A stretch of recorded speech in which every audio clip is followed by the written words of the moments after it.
I was fired after 30 years to make room for the boss's son. Now they're begging me back. I 55M, never thought I'd be writing this, but here we are. After dedicating 3 decades of my life to one company, climbing from entry-level to senior operations manager, I was called into a meeting last Friday that changed everything. What follows is a story about corporate loyalty, family struggles, and ultimately, standing up for what's right. The meeting was brief. HR was there with my boss, and they fed me some corporate BS about restructuring and fresh perspectives, but I knew the real reason. The boss's son had just graduated from business school, and daddy needed to make room. They handed me a severance package that wasn't even worth the paper it was printed on, considering my years of service. 2 months' salary and a handshake. 30 years of dedication reduced to a footnote in a corporate memo. I started at this company when I was 25, fresh out of community college. Back then, we were a small regional operation with just 2 warehouses and a dream. I was there when we expanded to 5 states, then 15. I personally set up our international logistics network. The company grew from a $5 million operation to a $500 million industry leader, and I had my fingerprints on every major improvement along the way. The worst part? I had just finished implementing a new logistics system that was saving the company millions annually. I'd spent 2 years developing it, staying late, working weekends, even missing my kids' graduation to meet deadlines. The system was complex, integrating our inventory management, shipping schedules, and supplier relationships into one seamless operation. I was the only one who truly understood its intricacies, having built it from the ground up while managing daily operations. I knew the boss's son was coming in. Everyone did. He'd been the topic of water cooler conversations for months. Fresh out of an Ivy League business school, he'd done a few summer internships at tech startups, and suddenly he was an operations expert. I tried to be optimistic, even prepared a comprehensive training plan for him. I figured they'd at least let me mentor him, show him the ropes. Guess I was naive. I cleared out my desk that afternoon. No farewell party, no thank you, just security watching me pack 30 years into a cardboard box. My team tried to say goodbye, but management kept them in a mandatory meeting. Real classy. I could see them watching from the conference room, some crying, others just looking angry. These were people I'd mentored, whose kids I'd watched grow up, whose weddings I'd attended. The drive home was surreal. 3 decades of memories played through my mind. The late nights, the product launches, the Christmas parties, the crisis management sessions that turned into breakfast meetings. I'd given this company my youth, my prime years, sacrificed countless family moments for their emergencies. The next few weeks were rough. My wife was supportive, but I could see the worry in her eyes. We had a mortgage, my daughter's college tuition, and my son's wedding coming up. The job market isn't kind to 55-year-olds, no matter how experienced they are. I sent out resumes, reached out to my network, but kept hitting the same wall. Overqualified, they said. What they meant was too old. The impact on our family life was immediate. We canceled our planned vacation, started cutting back on expenses. My daughter offered to take a break from college to work, but I refused. My son wanted to scale back his wedding plans. The guilt was overwhelming. I'd always been the provider, the stable one. Now I was the reason for their sacrifices. Then it started happening. First, small issues with the logistics system. A supplier called me personally, confused about a delivery schedule. They'd been working with us for 15 years, and suddenly their deliveries were all mixed up. I wished them luck and hung up.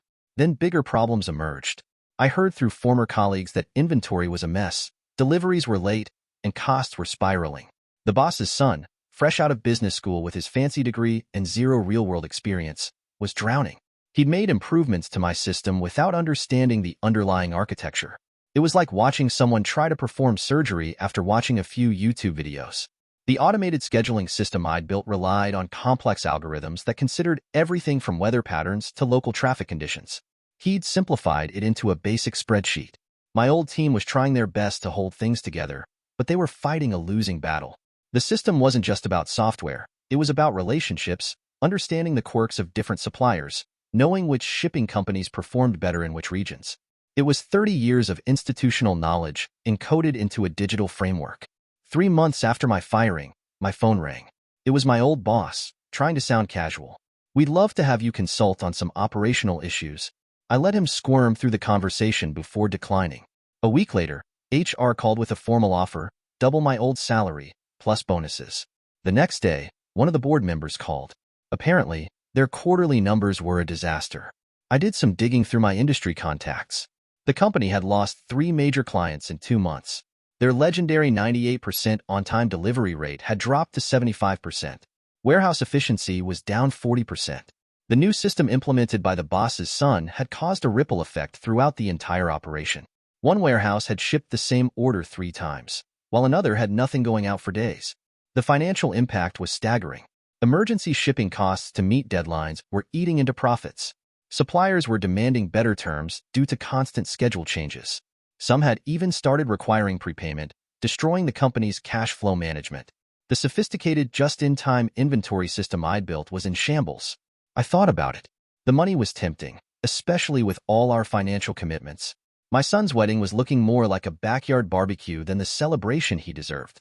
My daughter was taking extra classes to graduate early and reduce tuition costs.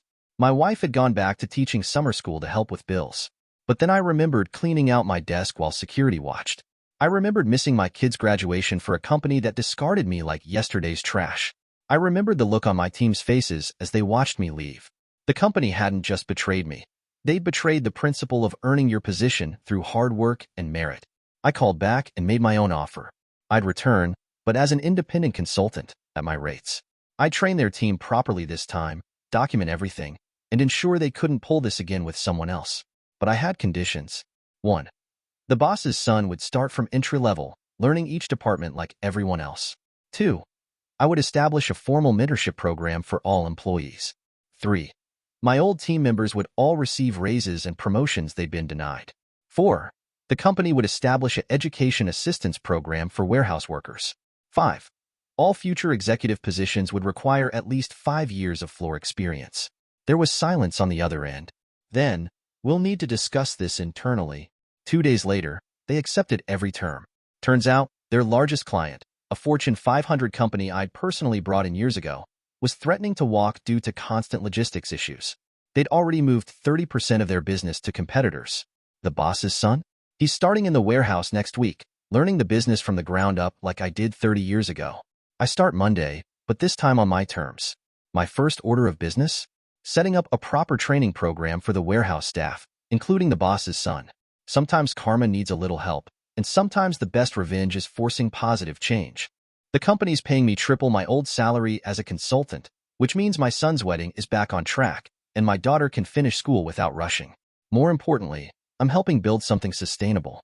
The boss's son might actually become a good leader now, learning the business properly instead of trying to run something he doesn't understand. My old team?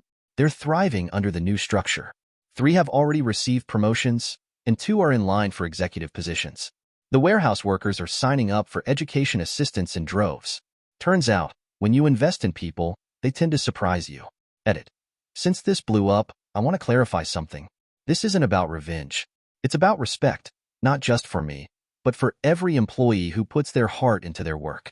The boss's son isn't a bad kid. He was just handed something he wasn't ready for. Maybe now he'll have the chance to actually earn his success. Edit 2. Thanks for all the awards and support. To those asking, yes, I got everything in writing, and my lawyer reviewed all contracts. I've learned my lesson about trust in business. Edit 3. Update. First week complete. The boss's son actually has potential when he's not trying to run before he can walk. Found him studying logistics manuals during his lunch break. Maybe this story will have a happy ending for everyone involved. Thank you for watching. If you enjoyed this story, please hit that subscribe button. Don't forget to give it a thumbs up and share it with friends or family who might enjoy it too. Your support means a lot. And if you have any thoughts, questions, or story ideas, drop them in the comments below. I'd love to hear from you. See you in the next story.